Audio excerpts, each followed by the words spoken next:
Welcome to Hustle and Flow with Heather Hubbard, episode number 21. Hi, I'm Heather Hubbard, and I was a litigator, partner, and practice group leader at an AmLaw 200 firm. I know what it takes to rise to the top. I also know all too well the toll it can take on your personal life. So how do you shine bright without burning out? How do you embrace your ambition without selling your soul? You're listening to the Hustle and Flow podcast. Welcome back. I am your host, Heather Hubbard. Thank you so much for joining me today. I am going to be covering a topic that I'm really passionate about, and that is what got you here won't get you there. Now, it applies in a ton of different situations, but specifically what I'm going to be talking about today is how being a superstar associate is not what makes you a good partner, and what makes you a bad associate, but a good partner is also true. But you have to realize where you are in the stage of your career and really live up to the expectations for each. Okay. So before we get started though, I do want to remind you, just because there are only a few days left, if you are interested in joining the Career Clarity Beta Group, we get started on July 6th. The deadline to sign up is June 30th.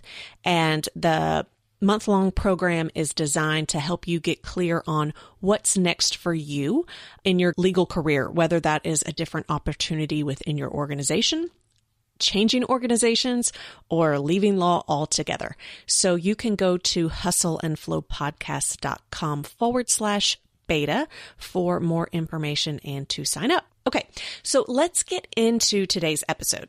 It actually starts not just from the associate perspective, but from the law school perspective. So when we go to law school, we really learn about theory. We learn about how do you think like a lawyer, but you don't get much practical help or advice. Even your summer associate programs, you don't really learn what it's like to be an attorney. You might get a little idea, but it's not quite the same. And again, maybe you were in a clinic. You're going to get some experience, but it's not the same as being an attorney. So when you become an attorney, you really are a fish out of water, and you may not know how to practice law. And just because you know a statute or just because you understand the case law doesn't mean you know how to actually practice good strategy each and every day. You may not know how to actually interact with and deal with a client. You may not know the practical implications of filing something with the clerk, right? So you may know the civil rules of procedure, but what does that actually mean in practice? And what are the unwritten rules? Those are far more important. And by the way, your assistant is going to be your best friend when it comes to that. So be nice and befriend your assistants for many different reasons, but they're going to know better than you as a first-year attorney how to actually navigate not only your firm or your organization, but the clerks and the courts and how practicing law actually works. So that's kind of the first real shock, the first real jump, because, you know, you go to college for so many years, you go to law school and you're like, I'm an adult, I'm ready to be an attorney. And then you feel like you're starting all over again when you're a first year, and it can be really humbling and really frustrating. And oftentimes, especially if you're in a really large law firm, you might just be doing like document review or other really boring things for the first few years. And all you're really expected to do is work your butt off. You have to put in really long hours and just learn the ropes. And so, you know, I think it really does start with you have to prove yourself. And just because, you know, you were the top of your class or you were on the dean's list at your law school doesn't mean that you get to come into a firm or come into an organization and be respected and get to do whatever you want. You have to prove yourself. You have to put in that time. And I know that's hard for a lot of millennials. That is the reality. And it's not just a matter of, well, this is how it's always been done. It's not just a matter of this is the hazing process or I went through it, so you have to go through it. Being a good attorney is about seeing lots of different situations and learning from that. It's kind of like, if you're a pilot, you're not going to just get an opportunity to fly a commercial airliner just because you have your license. The time that you spend in the air is really important. How many times you land, it's really important, because the best learning environment is actually practicing the real life thing. Being a lawyer is the exact same way. The more real life experience you have, the better you're going to be. So for the young attorneys out there that are feeling really frustrated that they are not getting opportunities and they are being taken advantage of, just know that it is a learning experience. And just because you graduated law school doesn't mean you're now a successful attorney. What got you here won't get you there. You are now in a time of your life where you really have to buckle down and try to learn as much as possible. Now, I would love to say that law firms are starting to care more about your well-being. That's probably not true. It would be really nice if law firms didn't have the demanding hours that they do, but unfortunately they do. And so if you want to make it in a law firm, that's just something that you're going to have to kind of put up with early in your career. And then what's going to make you a good junior associate compared to a good senior associate is a bit different as well. So a good senior associate is someone that can run with things. They are self-starters. They don't need a lot of guidance, but they know when to ask for guidance when they are in over their head. So if you want to be seen as a great senior associate, you have to move from just doing the work to being a thought leader on the work and being able to lead a team. And those are totally different skill sets. So, I recommend for anyone that's really trying to progress in a law firm, by the time you get to your 4th year, you should be identifying mentors that are in their 5th through 7th years that are already senior associates that are leading cases and seen as the rock stars, and let them take you under their wing. You don't need to be looking for partners at this point to advocate for you. What you need to be doing is learning from those senior associates that are just a few steps ahead of you, okay? You're always looking for the people just a few steps ahead of you because they can help you the most and will actually be able to relate the most. All right, so then you're a great senior associate. You are a rock star in the firm because you make things happen, you are dependable, you hit your hours, you're hitting the money goals, you are making the firm a lot of money, more or less. But what makes you a good senior associate is not what makes you a good partner. And this is the biggest jump of all. It's a bigger jump than law school to attorney, and it's a bigger jump than junior associate to senior associate. The rules completely change, and no one tells you that. No one tells you that the rules have changed, but they have. And if you want to be a successful partner, then you have to figure out what those rules are, because it's going to be different for every firm, and you have to adjust. And it's kind of like going from law school to an associate in that you're starting over. So in many ways, like you feel like you've hit this pinnacle, you've got this recognition, you worked so hard to become partner, and then you're, at the bottom of the barrel again. And it can be so frustrating. But I think that most people struggle as young partners because they don't recognize that the rules have changed, or they're just really upset that they've changed. So if you can, 1, know what the rules are, and 2, start coming up with a game plan as soon as possible, then that's really going to help you achieve more success faster, which is likely going to be more satisfying for you. All right, so let's break this down. When you become a partner, one of 2 things will happen. One is partners will start to cut you off. So the partners that used to give you all of your work and keep your plate full, they're no longer going to give you work because of the way that the firm's credit system works. So for example, at some firms, having an associate on your matter doesn't actually take any credit away from you as a partner. But if you have another partner on your matter, it does. Now, not all firms are that way, but if you're in a law firm where partner being on a case or a partner being on a matter takes away from the lead attorney, they're going to want to have senior associates, not other partners. So that's one reason why you might be cut off. Another reason why you might be cut off is you're now seen as competition. So before you were just an associate. Well, now that you're a partner, there may be a fear that one, you're going to make a play for the client, or two, that you're going to ask for credit, right? So that can be another reason why you get cut off. And then the third reason, and there might be a lot, but in my mind, there are three main reasons. The third reason is there's just this belief that once you become a partner, you should be getting work on your own. And a lot of partners just don't think it's appropriate to continue to feed you when you should be feeding yourself, right? So if their concept of being a partner means bringing work into the firm, then they're really just encouraging you to go spread your wings and fly. And it's just not personal, right? So in those situations, it can be difficult because you may now find yourself in a situation where you don't have enough work to hit your billable goal. And that can be a scary place, especially if you've always hit it before. So the first thing you're going to want to do is figure out, what does your firm care about the most? And I'm not talking about what they say they care about the most. I'm talking about how you're compensated. So firms often will say some things, but they compensate in a totally different way. And what I want you to figure out is how the compensation works. I really don't care what the firm says is important. What do they pay? What do they pay for? What do they pay for is important.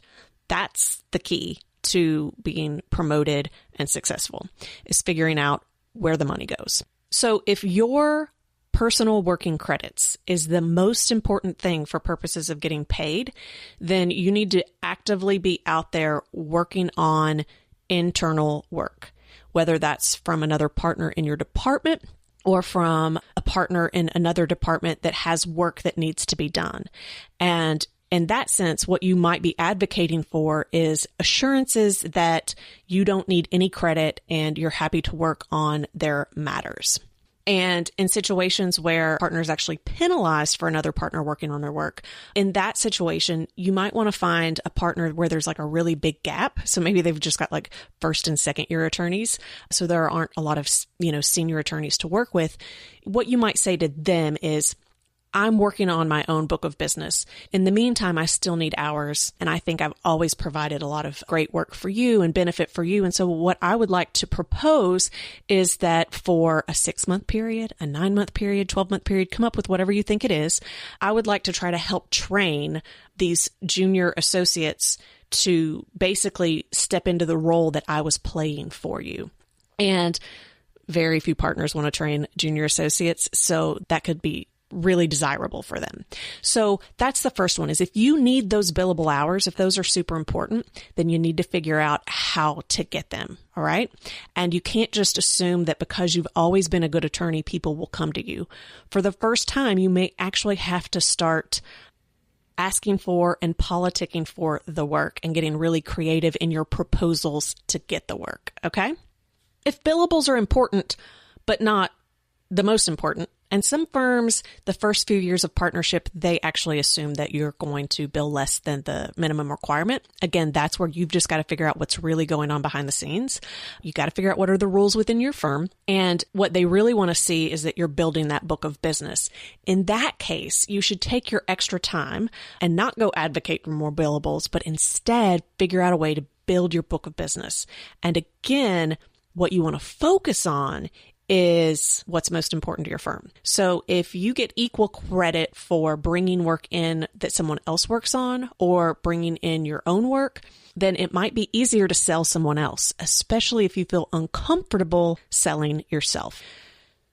But the key is just knowing that your time might be better spent really working on growing your book of business, maybe hiring a coach, as opposed to trying to get those billable hours. You got to forget everything that you ever knew as an associate and get really clear on what are the new rules and how do you play by them. Okay, now the second situation that happens, I was telling you that you might get cut off. The other thing that happens is in some law firms, if the system is set up where there is no penalization for working with a partner and you're really good, then a partner is probably going to want to keep you on to handle all of their work.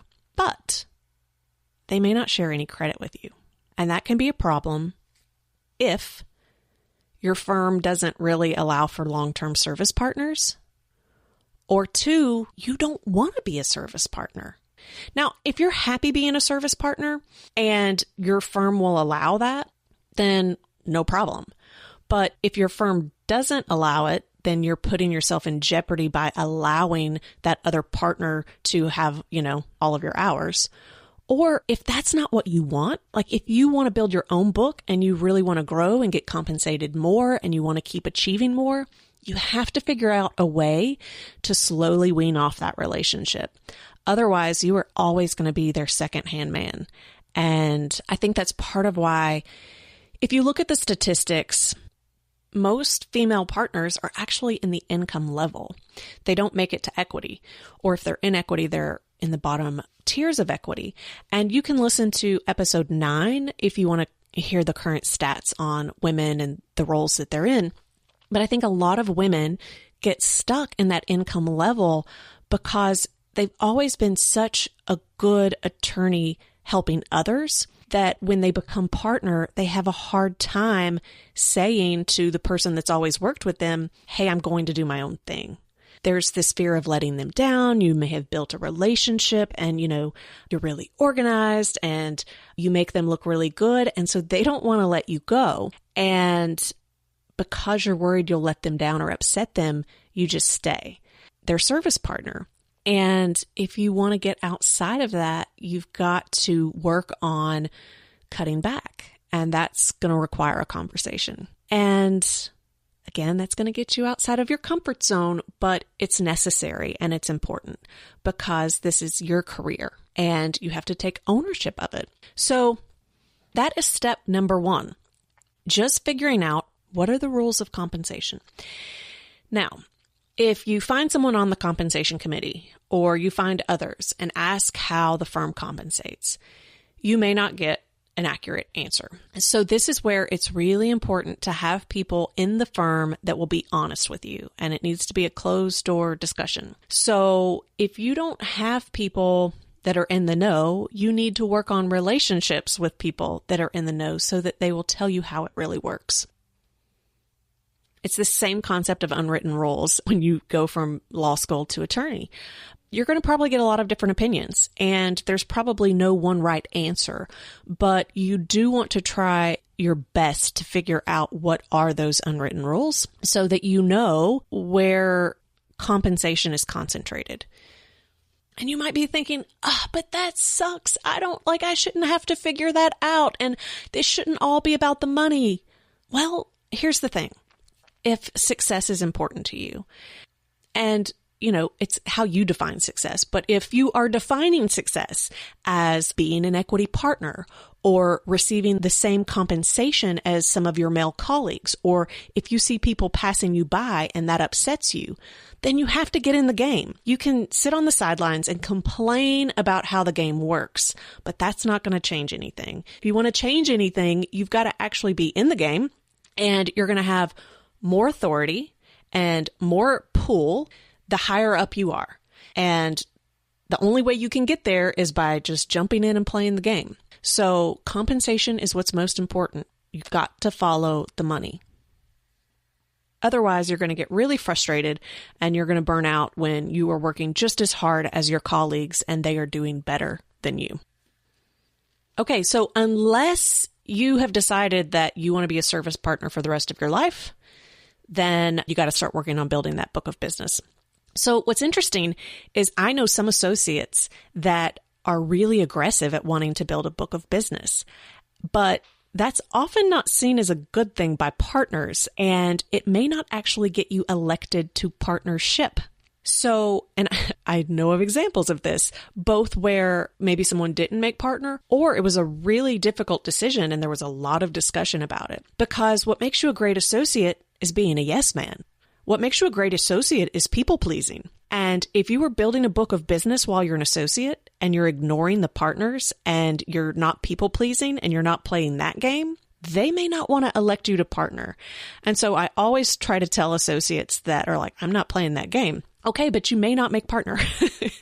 So, it's so odd, but there are a lot of politics involved. You have to know where you are and then play that game at that time. So if you're an associate, really focus on that, being a yes man and people pleasing and doing good work. Honestly, that's going to get you probably the most traction, unless your firm requires a book of business before you become partner. Okay, so now that you're partner, you've got to work on that book of business, and you may have not worked on it before. And depending on the size of firm you're in, the amount that you need for your book of business might seem insurmountable, especially if almost every company already seems to be serviced by your firm. How do you then grow your book of business? If you missed the last episode number 20, I shared one strategy, and that is using a sales funnel, a legal sales funnel. And I highly recommend that you listen to that episode because it's one of the best strategies out there to get focused, in my opinion. Now, again, there are a lot of different things you can do. One is you can try to get internal referrals, but just know that can be cutthroat. So, if a certain partner has been getting work from others in the firm, they're the go-to referral source for that expertise. Just know that when you go to try to get that referral, it may upset them. That should not stop you. You are no longer in the business of people pleasing. If compensation for partners is based on your work or your credits and not how much of a team player you are, then you got to play by those rules. So you got to work on those referrals, even if that makes another partner mad. The rules have changed, and you've got to play within that new set of rules. You also want to look at what is more important. This goes back to the compensation. Is it credits that you bring in that you're working on yourself, or is it credits that you bring in for others? In some firms, they're treated equally, and other firms, they're not. So again, you want to focus most of your business development efforts on the type of credit that is compensated the most within your firm. I personally love the concept of hunting in packs, where you go out as a team and get work. As a new partner, you may be asked to be on pitch teams where you never get credit. And again, this means you have to have those conversations on the front end. And some senior attorneys may think that, you're being greedy or that you shouldn't be asking for that. But guess what? The truth is they're just worried that you're going to get a piece of the pie and they want it for themselves. So you got to ask. The rules have changed. You have to ask. And if that makes them mad and they don't bring you into the pitches anymore, so what? You aren't getting credit anyway, and you need to figure out a way to get that credit. So one way to do that is to match yourself up with people that are similarly situated. So are there other young partners like you that need to build work, that are in the same situation? Maybe they don't have as much billable hours, or they're really trying to build their book and they're out on their own trying to do it. If you can come together and create a sales funnel as a group, if you can identify targets and try to bring work in the door for each other or for others in the firm, you're probably going to get more traction that way, especially if you're in a larger law firm. It's really hard as a young partner to get big books of business or certain types of business if you don't have a deep bench. So go ahead and, find people that you can trust and team up, but have the conversation on the front end of how you're going to split that credit. Credits are super, super important. Now, if your firm doesn't track that and that's not how they pay, then that's great. But that is how most firms pay. So you just want to pay attention to that. All right. Just a few more things. The next is your non-billables. As an associate, partners want to see that you are committed to the firm. And that's often one of the things that is considered for making partner. So they want to see that you're doing non-billables, that you are involved in committees, that you're doing things on behalf of the firm. Once you become a partner, right, you often don't get compensated for those things. And most firms, you're going from an income partner to an equity partner, or simply if it's all equity and you're just moving up the tiers, often there is no credit given to the non-billable or the committees or the leadership. It is just lip service. And for women and minorities, because there's so few, you often are stretched really thin and you are on more committees than anyone else. If your firm is not compensating and promoting you based on that, resign. Resign, resign, resign. I tell people this all the time. Firms are going to ask you to do it because they want the numbers. They want to say that they have minorities and females on these committees and in leadership roles. But if it does not benefit you, then you have to look out for yourself. If you can think of examples where there are white male partners not doing any of that stuff and they are passing you by, then you got to go get on the train that they're on, right? So this may make people unhappy, but if it does not impact your compensation or your promotion, then again, this is just the rules have changed. This is no longer about people pleasing. This is about being successful within your firm in a way that compensates you appropriately. Because if you're not being compensated and promoted the way that others are that are playing the game, you're going to get really frustrated and you're going to get really mad and you're going to burn out. And I don't want to see that. I don't want to see that. I want to see you be super successful in your firm. And then when you have that authority, when you have that power, you start to change the rules for the future generations. And you can still be authentic, right? So because you're saying no to things, because you're following the money, doesn't make you a bad person. It doesn't mean that you're selling out. You can still do that from a really good, genuine, and authentic place. And I think sometimes we have a really hard time accepting that. But just because you're playing the game doesn't mean that you're doing it in a way that does not feel good to you. Okay, so last point. One is it's two subparts. But the key here is that you really have to up your business development game. Like that has to become a major priority. And that means that you have to set aside time each and every week to be working on your business development. You need a strategy, you need a plan, and you need to be working that plan hard. So here are the subparts. One is, if you're not good at business development, you need to get good at business development. You need to start reading books. And I'm not talking about law firm books on business development. I want you reading business books on marketing and business books on sales. Those are going to be far more valuable to you than reading any of the business development rainmaking books or lawyers. Because a lot of those concepts don't work anymore. This is part of why panels from successful partners drive me a bit crazy, because what worked for them 30 years ago is not going to work for you today. The rules have changed in the legal industry as a whole as well. And so this is part of why I suggested if you just work with people a few steps ahead of you, you're going to get a lot more out of that than if you're working with someone that's way ahead of you, because the rules have even changed from the time that, they, achieved their pinnacle of success and where you are now. You can't just follow what they did. That likely will not work. So the second subpart, which kind of is the same thing, is you've got to start thinking like a CEO instead of an employee. So, whether you're on salary or not, if you are a partner, you own your own business. And we all know that law firms aren't run like true businesses. Often partners are stabbing each other in the back and you're fighting for your piece of the pie. But you have to think of your own book as your own company. Even if you're in a firm, you need to be thinking of your own book as your own company. And if your firm isn't giving you what you need, if they're not giving you the resources you need from the marketing department or for coaching or for learning, then you need your own budget to go get that on your own. Because this isn't about fairness or is my firm investing in me? It's your company. It's your company. So run it like a CEO. And that means having a good strategy and investing and making tweaks along the way that work best for you.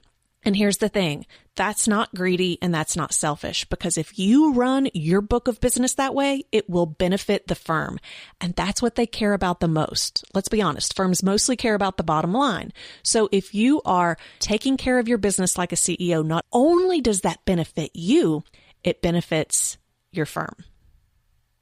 Okay, so I get really passionate about this topic because I see so many people that were great associates struggle as partners, especially females. And I really want to help you break out of that. And step one is recognizing that the rules have changed. What got you here will not get you there. And it's time to figure out what are those rules and then play the game. Play the game. There is nothing wrong with playing the game, and you can do so in a way that feels good to you. You've got to create success on your own terms, but you can absolutely do it. And if this is something where you could use a bit of help, I invite you to come to Fall Retreat at Miraval. We have a few more weeks left where you can sign up, and it's just going to be female partners, senior associates, and of counsel. And we're going to be working on business development strategies and building your book of business. And you're going to be surrounded by women that are at the top of their game, but may also be feeling some frustration, and they can really help you. They can give you feedback and help you come up with ideas to navigate your firm. And again, my approach is that you do this in a way that is satisfying to you so that you don't have to sacrifice your personal life. You don't have to sacrifice your values. You can do it in a way that feels really good. So feel free to sign up. Come join me. It's lifeandlawinbalance.com. I would love to have you in the group. And if you're thinking this law firm stuff sucks and I just hate everything that you're saying, and now that you're saying all that, I just want to get out. There's just a few days left to sign up for the beta group of the Career Clarity course that I will be teaching in July. And you can feel free to check that out as well. That is hustleandflowpodcast.com/beta. All right, that's it for this week. I look forward to connecting soon. Are you feeling stuck or frustrated in your career? Are you exhausted from trying to balance so many competing demands? Do you have big dreams and goals, but no time to focus on them? Then join me in a small group of female attorneys for the Life and Law in Balance retreats at Miraval. They're coming up in June and September. To learn more and register, go to lifeandlawinbalance.com. I'd love to meet you there.